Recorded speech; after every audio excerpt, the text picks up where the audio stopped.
eu vou apresentar aí a Giovana, ela é uma amiga minha, e ela vai falar um pouquinho para vocês sobre a doação de órgãos. Então, eu falei para ela que o pessoal não é muito de utilizar a fala, né? Se vocês quiserem utilizar a fala, vocês podem, mas vocês podem utilizar o chat. Então, a Giovana ela vai ficar provavelmente mostrando a tela dela do PowerPoint e eu vou cuidar dos canais de texto aqui. Então, qualquer coisa que tiver alguma dúvida que vocês forem perguntando ao longo das atividades, usem o chat e aí eu converso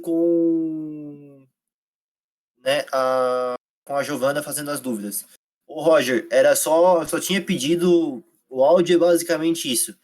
Se era possível tu bater um print da Giovana dando a aula para eu postar bonitinho no Instagram, que eu queria marcar o cursinho. Mas porque eu não sei bater aquele printzinho bonitinho que tu fez igual a outra vez. Que tu fez, que tu pediu para os alunos ligarem a câmera. Eu não quero que eles liguem a câmera, eu quero só que eles. Entendeu? Porque se eu bater o print fica aqui o chat. E daí o chat é estranho, né? Ô, Richelli, tu pode fazer isso pra mim? Tu faz esse favorzão pra mim, cara, por gentileza? Se tu puder mandar no meu WhatsApp, eu fico feliz. Tá?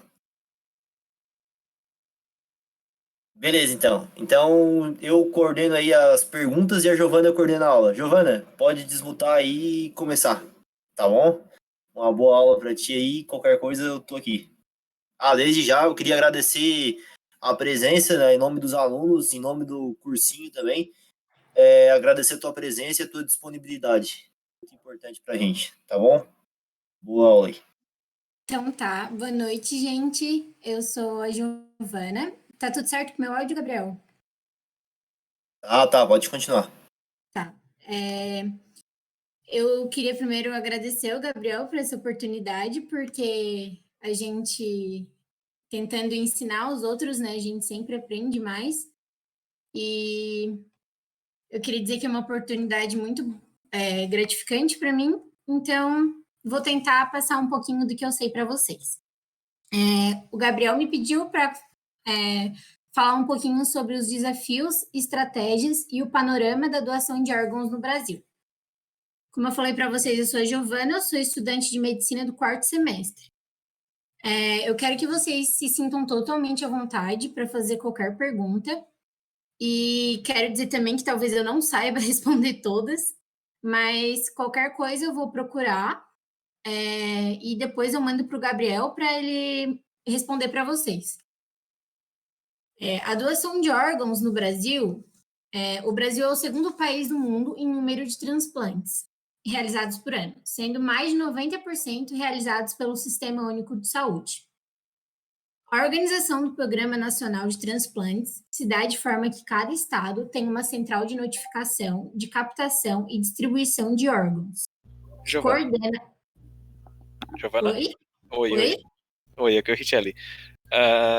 É que não tava aparecendo tava tudo branco. É porque provavelmente tu não iniciou a apresentação antes de começar a compartilhar a tela. Ai, meu Deus do céu. Transmissão pausada. Tá aparecendo aqui mesmo. Agora tá pausado. Agora a gente tá vendo. Só que quando tu inicia a apresentação a gente não enxerga. Então o ideal é tu abrir a apresentação já.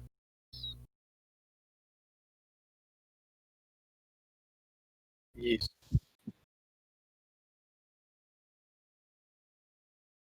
Deixa eu ver se agora foi. Ai, meu Deus, eu bem tio.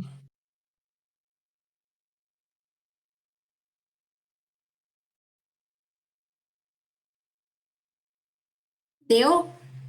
Não, ainda não. Tá, como é que é? Alt.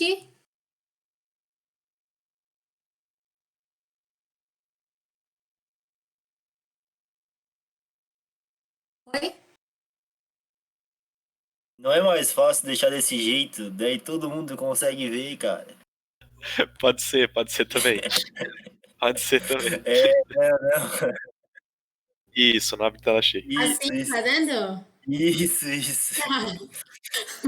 Ai, gente, eu sou uma tia pra essas coisas. Não dá? Tá Estão vendo? Tá, dá pra ver ler certinho, tá Certo. tranquilo. Tá, então, aqui o meu slidezinho.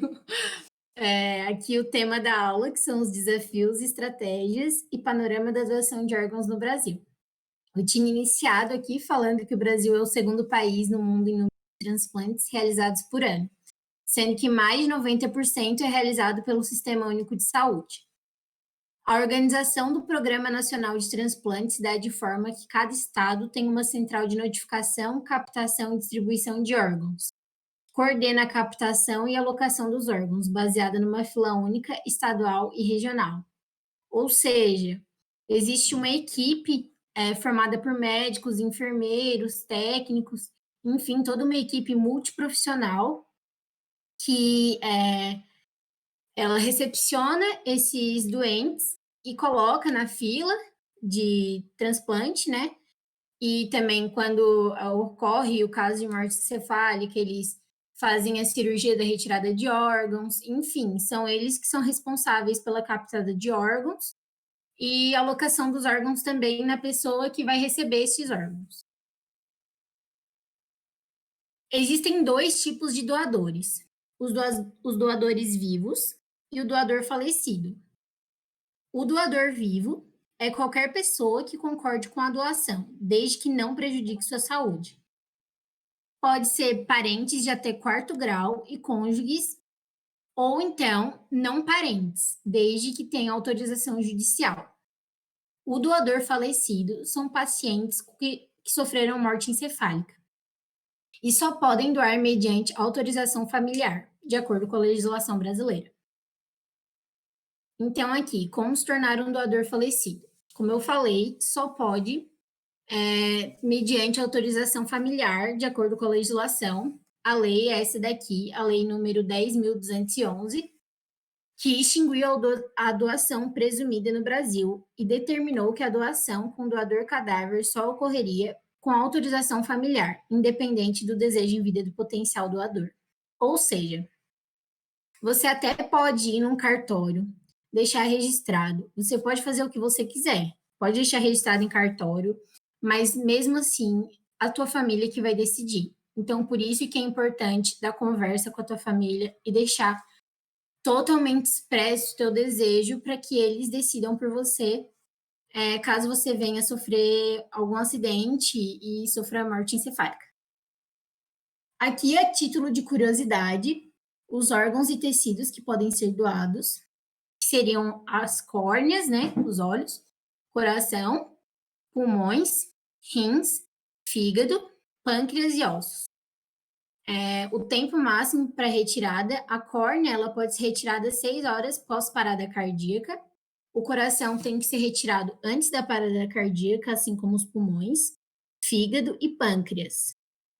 Os rins têm que ser retirado 30 minutos, pode ser retirado 30 minutos depois da parada cardíaca, e os ossos podem ser retirados 6 horas após a parada cardíaca. O tempo máximo que eles ficam preservados fora do corpo, as córneas podem ficar 7 dias, coração de 4 a 6 horas, pulmão de 4 a 6 horas, os rins até 48 horas, fígado de 12 a 24 horas, pâncreas de 12 a 24 horas e os ossos até 5 anos. Aqui seria a situação atual da doação de órgãos no Brasil. Eu coloquei sobre o estado de Santa Catarina, mas aqui tem sobre todos os estados. Seria os dados são os mais atuais, de janeiro e março de 2020, seriam aqui os potenciais doadores, ou seja, que sofreram morte encefálica e que podem... Que tipo de ossos são doados? Eu acho que eu estou recebendo aqui as mensagens, daí eu vou... Então, eu acredito que todos os ossos possam ser doados, mas tem alguns ossos que eles podem ser utilizados para, tipo, eu sei que da costela, eles podem ser utilizados para reconstrução, tipo, do nariz, alguma coisa assim, mas eu não sei te dizer com certeza. Posso pesquisar. Mas eu sei que da costela, Com certeza da costela. Agora os outros eu não posso te dizer com... Eu vou pesquisar e vou mandar para o Gabriel. Continuando aqui sobre o panorama atual. Tá.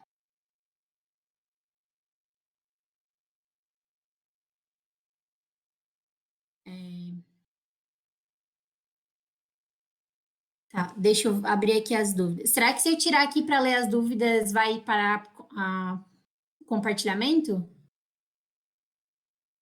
Pode só voltar para as dúvidas ali, dar uma lida e depois voltar para o slide sem problema, não vai parar não. Tá, então tá. Ai, meu Deus do céu. Eu bem tinha mexendo nessas coisas aqui. Ai, onde é que aparecem as dúvidas aqui? Gabriel, tu pode ler para mim que agora eu não vou saber achar as dúvidas. Posso sim. Tá. O Gabriel, ele perguntou depois dos tipos de ossos, ele fez a seguinte frase: eles não tiram um osso, por exemplo, do braço e colocam na outra pessoa? KK. Essa é a primeira dúvida. Se tu quiser responder. Tá, eu vou responder essa. Eu acredito que não tenha como fazer isso, porque tem, além do osso, tem que fazer toda uma reconstrução, além dos... tem que fazer uma reconstrução dos vasos, dos nervos, enfim, ao meu ver. Mas eu também não sei te dizer e vou pesquisar para dizer para o Gabriel. Eu acredito que não seja possível isso ainda. E tem toda a questão de compatibilidade, né? Que tem que ver se daria para fazer isso. E dar como que é conservado, né? A segunda pergunta é da Laura e ela pergunta o seguinte: como eles são conservados para durarem 5 anos? Então, eu sei que dependendo do órgão, alguns órgãos ficam em refrigeração. Os ossos eu não vou saber dizer também. Gente, desculpa não saber responder essas dúvidas. Não me atentei nisso. Mas vou procurar também, tá? Para responder para vocês. E não Não, quero. só desculpa te interromper, sem problema nenhum quanto a tu não saber, até porque tu é uma estudante e tu trouxe pra gente um panorama sobre a doação de órgãos, né? E não sobre algumas questões mais específicas. São dúvidas mais aprofundadas. Tens todo o direito em pesquisar e tá tudo bem, tá bom? Tudo bem, então. Gente, mas assim, ó, eu tenho uma. Posso conversar com uma médica que eu conheço, ela é diretora do Hospital de Criciúma, que ela faz essa parte de doação de órgãos lá do. E ela pode me responder, ela pode me ajudar a tirar essas dúvidas. Daí eu consigo o contato dela e mando para ela e daí respondo para vocês e mando para o Gabriel, tá bom? Desculpa, gente, mas prefiro responder de maneira correta. Enfim, continuando. Tá. A doação de órgãos no Brasil entre janeiro e março de 2020. Santa Catarina foi o 7º estado em potenciais doadores, ou seja, 137 pessoas sofreram com morte encefálica e poderiam doar seus órgãos. E dessas 137 pessoas, 79 pessoas foram doadores efetivos. Ou seja, mais pessoas poderiam ter doado seus órgãos, mas não doaram por N motivos, né? Temos que lutar para aumentar estes números. Esses são os dados mais atuais. Eu peguei no site da Associação Brasileira de Transplante de Órgãos. Para quem quiser pegar, sempre vai estar disponível o relatório sobre transplante de órgãos. E tem muitos mais dados, mas eu achei que os dados mais pertinentes para vocês e como alunos pré-vestibulantes, eu acho que seriam mais esses mesmo. Sobre os desafios. O principal desafio, eu acredito que seja acerca da morte encefálica. A morte encefálica é quando ocorre a confirmação da perda irreversível de todas as funções do cérebro e do tronco cerebral. O tronco cerebral ele é formado pela ponte mesencéfalo e bulbo. A ponte mesencéfalo e bulbo, eles são responsáveis pelo controle das funções vitais, como respiração, o centro cardiovascular, movimentos oculares, entre outros. E por isso o paciente ele é declarado, tanto clinicamente quanto legalmente, como morto. Uma das maiores dúvidas que ocorrem acerca da morte encefálica é por que os órgãos continuam funcionando por um tempo. Primeiro, existem os aparelhos que mantêm esses órgãos funcionando por um certo tempo. E segundo, que o nosso corpo, existe esse tronco encefálico, ele vai tentar manter os órgãos mais importantes funcionando. O órgão mais importante para o corpo seria o coração. Então, eles vão mandar toda a irrigação sanguínea para o coração. Por isso que o coração vai continuar batendo, mesmo depois da morte cerebral. Então, os exames que vão ser feitos depois da morte cerebral vão apontar que não vai ter nenhuma irrigação sanguínea no cérebro, mas o coração vai. O que as famílias não entendem. Mas é uma maneira do corpo tentar se proteger. Mas depois, por inúmeros processos, se torna inviável e o corpo acaba morrendo. Então, a não compreensão do diagnóstico de morte encefálica e a crença da reversão do quadro é um dos desafios, e a inadequação da informação e a ausência da confirmação de morte encefálica. Além disso, também, a equipe de médicos muitas vezes não se comunica de forma devida. Eles deveriam explicar para a família que são feitos inúmeros testes para determinar a morte encefálica. Por exemplo, é feito esse teste para determinar o fluxo sanguíneo cerebral, que se não tem fluxo sanguíneo, não tem atividade cerebral, então não vai ter vida. São feitos testes de reflexos primitivos. Por exemplo, teste de respiração. São feitos testes de...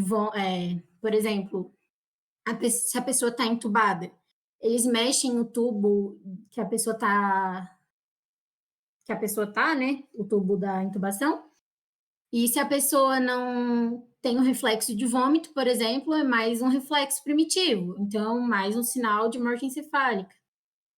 Tem um reflexo oculomotor que eles colocam um algodãozinho no olho para ver se a pessoa vai piscar, enfim. São inúmeros testes feitos, testes clínicos e laboratoriais, para comprovar a morte encefálica. Então, às vezes, por falta de comunicação da equipe, a família não entende que esse quadro é, sim, irreversível, é impossível voltar. Mas a morte encefálica, também a título de curiosidade, as principais causas seriam o traumatismo crânioencefálico, né, que pode ocorrer em acidentes, acidente vascular encefálico, famoso derrame, encefalopatia anóxica ou tumor cerebral.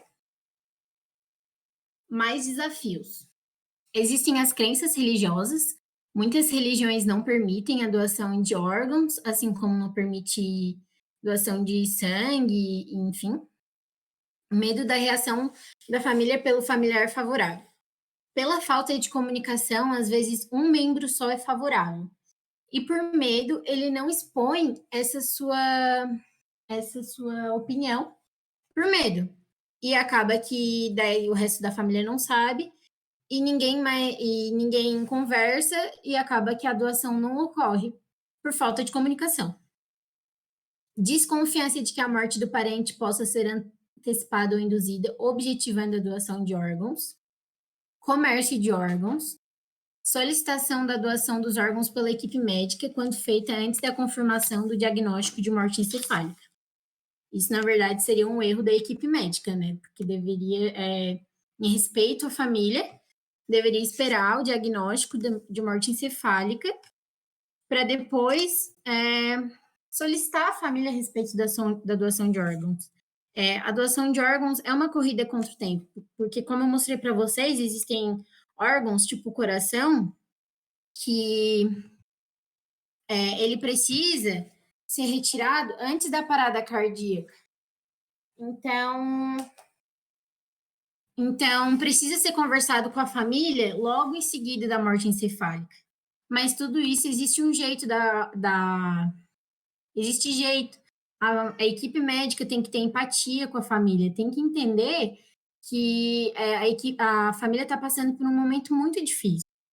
Então, tem que ter toda uma comunicação, tem que ter todo um momento de empatia, de respeito, compaixão com aquela família e explicar que aquele quadro é irreversível, explicar dos benefícios da doação de órgão para outras famílias e, enfim, para, assim, ocorrer a doação de órgãos. Estratégias. Estratégias para doação de órgão. Educação sobre doação de órgãos. Assim como eu estou fazendo aqui com vocês também poderão fazer uma certa educação sobre a doação de órgãos, que é explicar que uma única pessoa é capaz de salvar mais de 5 pessoas. Ela é possível transplantar córnea, coração, rins, pulmões, muitos órgãos. Então, além de salvar, ela pode melhorar a qualidade de vida de várias pessoas. Incentiva a discussão dentro das famílias. Tem que ser conversado sobre doação de órgãos. Eu vou citar o exemplo dentro da minha própria casa. Eu sempre falo para minha mãe, eu quero ser doadora de órgãos, caso aconteça alguma coisa. E ela fala, ai, Giovana, para de ser besta. Como se, né? Só que, gente, a única certeza que a gente tem nessa vida é a morte, né? A gente nasce e a única certeza que a gente tem é que a gente vai morrer um dia. Eu acho que, com jeito, dá sim para conversar sobre doação de órgãos. Quantas famílias vivem anos numa angústia, esperando por uma fila enorme para receber um órgão? Às vezes um pai na espera de um coração, um filho, uma criança pequena na espera de um pulmão, de um rim. Então, eu acho que tem que ser discutido, sim.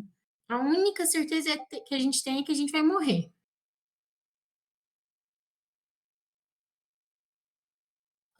Respondendo a pergunta ali.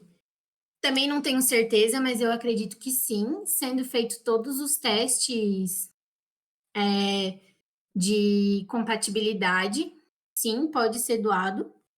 E também existem algumas doenças, se a pessoa tem, ela não pode ser doadora, né?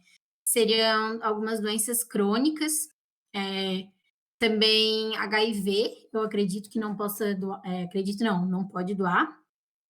Algumas doenças neurológicas. Deixa eu aqui. Vocês estão vendo a minha tela, né? Deixa eu abrir aqui. Ó. Agora não estamos mais. Tá, mas eu vou citar aqui para vocês.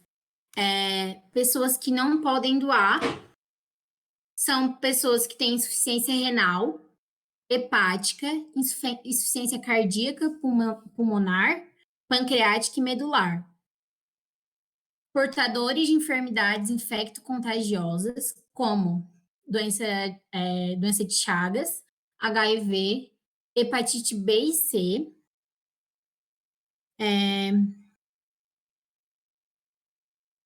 pacientes em sepse, sepse é uma infecção generalizada do sangue, ou insuficiência de múltiplos órgãos e sistemas, portadores de neoplasias malignas, e doenças crônicas que são transmissíveis. Então, eu acredito que não tem problema não a pessoa, já ser transplantada e transplantar novamente. Nunca li nenhum caso disso, mas acredito que deva ocorrer sim. Então, acho que isso não seria um impedimento, não.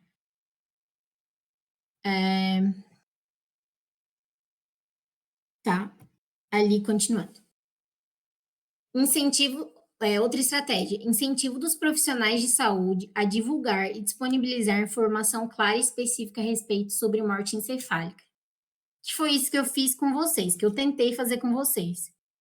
Que a morte encefálica, ela é irreversível.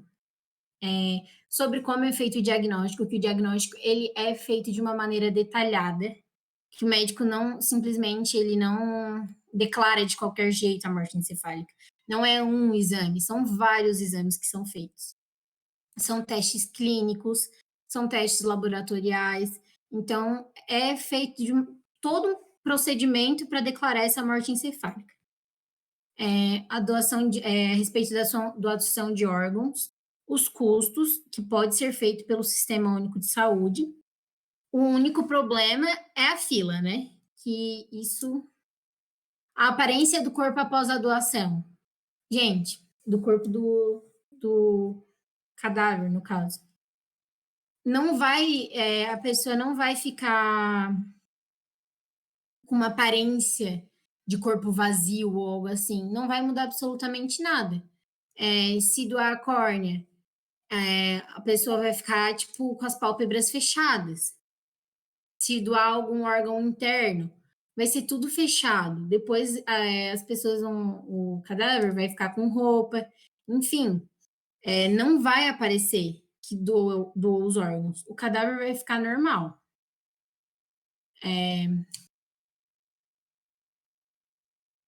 Aspectos éticos, experiências da família do doador e do receptor. Experiência da família do doador. Eu acredito que da família do doador seja só gratidão depois, mas sempre, acho que só uma família mesmo para saber. E do receptor seja de muita alegria, né? Porque é vida nova. Pode fazer a pergunta, Gabriel. A pergunta é a respeito ainda sobre... É uma continuação da pergunta do Gabriel. E a Júlia... Ixi, travou aqui. Alô, Gabriel? Alô? Mas enfim, eu vou continuar então a pergunta enquanto o Gabriel não volta. A Júlia questionou se a continuação da pergunta do Gabriel, se ocorrer o que o Gabriel citou, na segunda pessoa tem o risco do órgão não funcionar com menor desempenho? No caso de doar de novo o coração. Eu acredito que não. Na verdade, assim, todos os órgãos, o meu corpo, o seu corpo, ele vai depender dos meus hábitos de vida, dos teus hábitos de vida, tudo. Então, assim, não é por questão de ser utilizado, a gente tem que cuidar da nossa saúde. Então, se a pessoa de antes não cuidou da saúde dela, talvez o órgão não vá estar tão utilizado. Por exemplo, um pulmão de um fumante, entendeu? Tem como doar um pulmão de um fumante? Talvez não seja uma boa ideia, né? Então, não sei se eu me fiz entender. Por exemplo, uma pessoa recebeu o meu pulmão, daí eu comecei a fumar e eu vou doar esse pulmão para outra pessoa. Eu acho que não tem data de validade. Eu acho que tem todo um... Eu acho que só um médico para poder avaliar isso mesmo. Eu acho que depende do estado atual do órgão, isso mesmo. É mais ou menos assim, ó. Tu vai chegar pro cara, daí o cara tá lá, precisa de um transplante de coração. Daí tu fala assim, ó, esse coração aqui já passou por 3 pessoas que morreram. Tu quer ele ou não quer? Mais ou menos isso. Vai ver o estado atual do órgão, né? É a sorte, né, de a pessoa ter aquele órgão 3 vezes que a outra pessoa morreu, né? E também tem toda a questão de compatibilidade, né? Tem toda a questão de compatibilidade e também, assim, por exemplo, tu não vai... um coração de de um obeso mórbido. Não sei se ele é considerado um coração saudável para doação, por exemplo. Um pulmão de um fumante, não sei se ele é considerado um pulmão apto para doação de órgãos. São órgãos saudáveis que são doados. Independente se ele foi doado 1 ou 2 vezes, precisam ser órgãos saudáveis. Eu acredito que seja isso, independente se já foi doado antes ou não. Então, mas eu vou fazer um apanhado depois de todas essas perguntas e vou pesquisar bem para vocês e vou responder vou mandar se eu respondi certo ou errado para vocês, tá? Mas eu acredito que vai depender da saúde atual do órgão.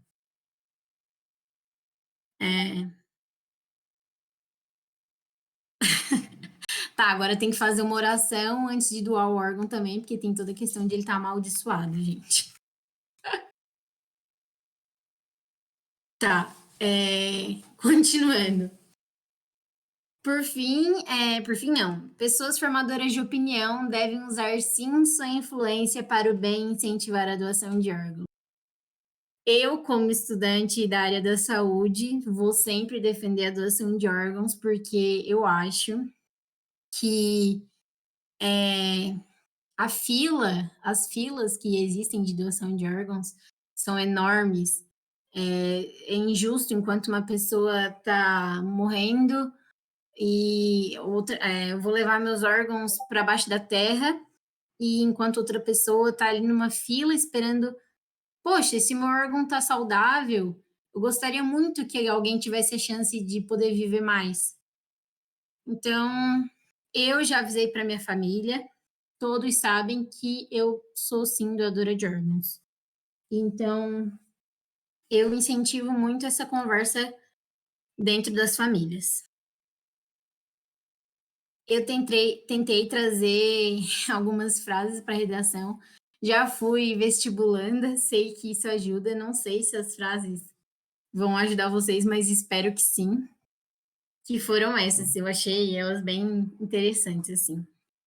Seria essa, que é a conscientização da sociedade como um todo, tarefa de longo prazo, deve ser iniciada nas escolas. O centro ideal de formação integral dos jovens, incluindo o exercício da cidadania. Não sei, talvez ser utilizada na... eu esqueci o nome do parágrafo final agora da redação. Tem que resolver. Conclusão. Isso mesmo. Não sei, alguma coisa assim. Essa segunda aqui, segundo o escritor Franz Kafka, não sei como fala, a solidariedade é um sentimento que melhor expressa o respeito pela dignidade humana. E acho que doação de órgãos é um ato de solidariedade, né? E aqui, citando o filme Toy Story 4, que é um filme para crianças e adultos de todas as idades. Entre as muitas cenas tocantes dos brinquedos que ganham vida e sentimentos quando os humanos não estão olhando, há uma em especial que nos mostra a importância da doação. Ao aceitar doar uma pequeninha parte de seu corpo, o boneco demonstra um dos sentimentos mais humanos, a solidariedade. Acho que eu não botei aqui qual era o boneco, mas é o Woody, tá, gente? É o Woody que doa a pequenininha parte do seu corpo. Além disso, eu botei também aqui 2 referências de uma série da TV Globo, Sob Pressão, que demonstra, que fala sobre o cenário médico do Sistema Único de Saúde. Tem um episódio muito interessante sobre doação de órgãos, que fala sobre uma mãe religiosa que perde uma filha de acidente. Poxa vida. Tá bom, não vou contar o fim. Mas, enfim, ela perde a filha de acidente e precisa decidir sobre a doação de órgãos. Não falei se ela decide ou não, mas ela precisa decidir. Fica aí a dica para vocês assistirem essa série, que é, de verdade, é uma série muito realista sobre o Sistema Único de Saúde. E vale muito a pena assistir, e é uma ótima dica para vocês estarem no vestibular, que dá para fazer referência, né, a questão das crenças religiosas, porque a mulher é uma mulher muito religiosa e fica dividida. Esse filme, Uma Prova de Amor, que Toy Story 4, eu não assisti Toy Story 4, só peguei a frase para vocês. Esse filme eu já assisti faz muito tempo, eu lembro que é lindo, mas eu lembro que é um casal que tem uma filha com uma doença medular e eles têm outra filha para que essa filha faça o transplante de medula.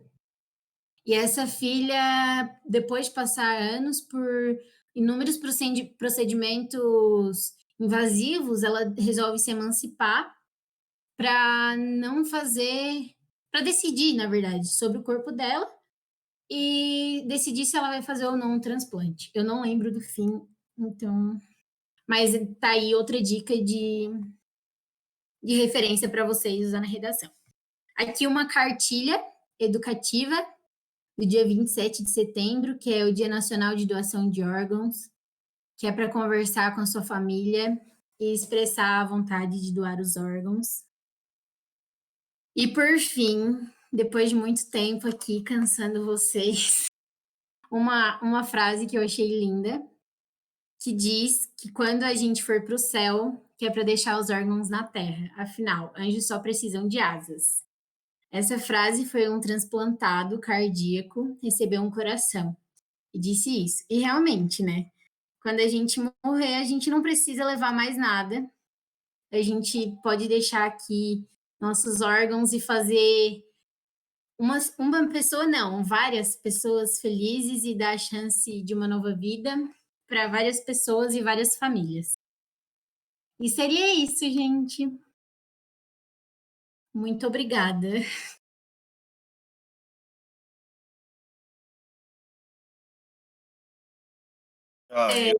Se tiver mais alguma dúvida, Gabriel, se quiser ler para mim. Tu tá no chat aí também, eu acho que. Agora achei o chat. O pessoal tá agradecendo aí. Eu queria só fazer um complemento, até falar uma coisa importante, que eu vi esses tempos nas redes sociais, pessoal falando em uma hashtag, né, sou doador de órgãos, e o quanto esse uso da rede social, que é cada vez mais presente na nossa sociedade, é importante como uma ação de conscientizar as famílias, de conscientizar o outro, e também de mostrar que a pessoa está sujeita a doar os órgãos, uma possível fatalidade, né? Na verdade, até eu esqueci de falar.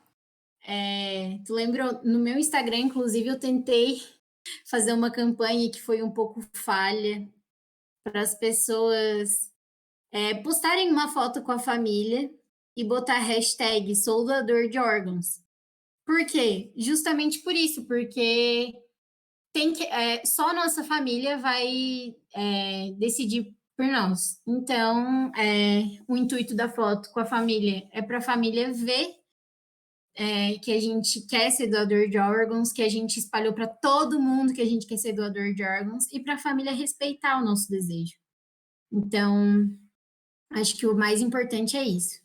Eu desafio vocês a conversar hoje com a família de vocês, expressar o desejo de vocês, se vocês tiverem oportunidade, para vocês conversarem com a família de vocês de ser doador de órgãos, porque a quantidade de vidas que vocês podem salvar, assim, então eu acho que é muito interessante essa conversa. Fora que vocês podem incentivar a conversa, a família de vocês pode se inspirar em vocês também, falar que é doador de órgãos, enfim, é um ciclo, enfim. Eu tenho uma dúvida. Pode falar. Quando tem sempre que ter a permissão de alguém, né? Quando a pessoa falece para poder realmente doar os órgãos, né? Sim. Tem que ser alguém da família? Como é que funciona isso? Tem que deixar algo, ou a pessoa quando vai doar os órgãos deixa lá os responsáveis por ela, alguma coisa assim, como é que funciona, sabe? São os parentes, geralmente. Daí, se a pessoa, eu acredito que se a pessoa não tem mais os pais, eu acredito que seja marido ou uma esposa. Se não tem mais, acredito que seja filhos. E daí vai seguindo a ordem, assim. Se não tem, acho que daí os irmãos. Mesmo ela tendo autorizado antes de falecer, ainda assim precisa dessa confirmação, então. A lei diz que só autorização da família, infelizmente. Só autorização da família. Aí é triste, mas obrigado. Sim. Não concordo muito com isso. Sim, infelizmente é. Porque, né, deveria ser respeitada a vontade da gente, mas é a vontade da família.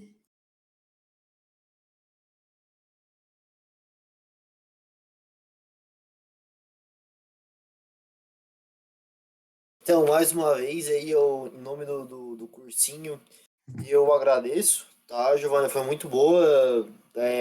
Eu acho que tu chegar aqui e falar pro pessoal, pra quem te acompanhou aí semanalmente, viu quanto tava nervosa, com algumas dúvidas. Nem tava, Gabriel, não fala uma coisa dessa. Então, foi, nossa, muito bom. Eu fiquei muito feliz. E assim, a gente deixa sempre o cursinho aberto, caso queiras vir mais vezes, né? Tu foi vestibulando, tu sabe como é e como isso é importante também para essas pessoas que estão vindo aí participar. Então, eu agradeço, tá, em nome do cursinho e muito obrigado, né? O pessoal realmente ficou muito feliz. Ah, então, depois eu vou postar um story lá, pessoal. Eu vou marcar o pessoal do. Ah, o Richelli botou uns printão aí.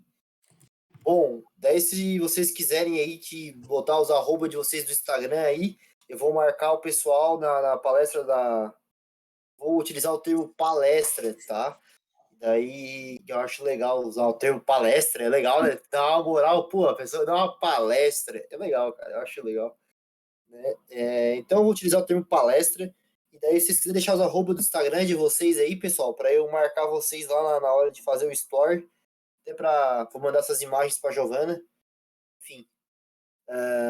Gostou do. Não, ô Júlia, o termo palestra ele é bom, não vai dizer que não é.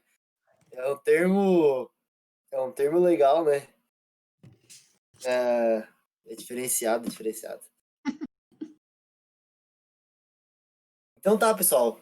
Obrigado, tá? Agora vocês têm a aula das 8 horas com a. Mais profissional, né? Não, dá um ar de. Que se tu falar lá, tipo, tem gente que usa essa fala hoje em dia, não, hoje lá teve uma conversa com as pessoas, mas uma conversa muito, pô, é muito informal, né? E daí tu usa lá, pô, deu uma palestra, parece que a pessoa ela é diferenciada, assim, eu acho legal. Então, pra dar essa moral pra Giovana aí, que merecidamente, né? Convenhamos. Então, só vou marcar aí, eu tenho no Instagram, eu tenho algumas pessoas. Então, se quem quiser ser marcado e deixar o arroba aí, deixa aí no chat que o Prof marca todo mundo. E é isso. Agradeço todo mundo. Até mais, uma boa noite. Até semana que vem com um novo tema e a volta do Prof Gabriel. Obrigadão pela presença de todo mundo.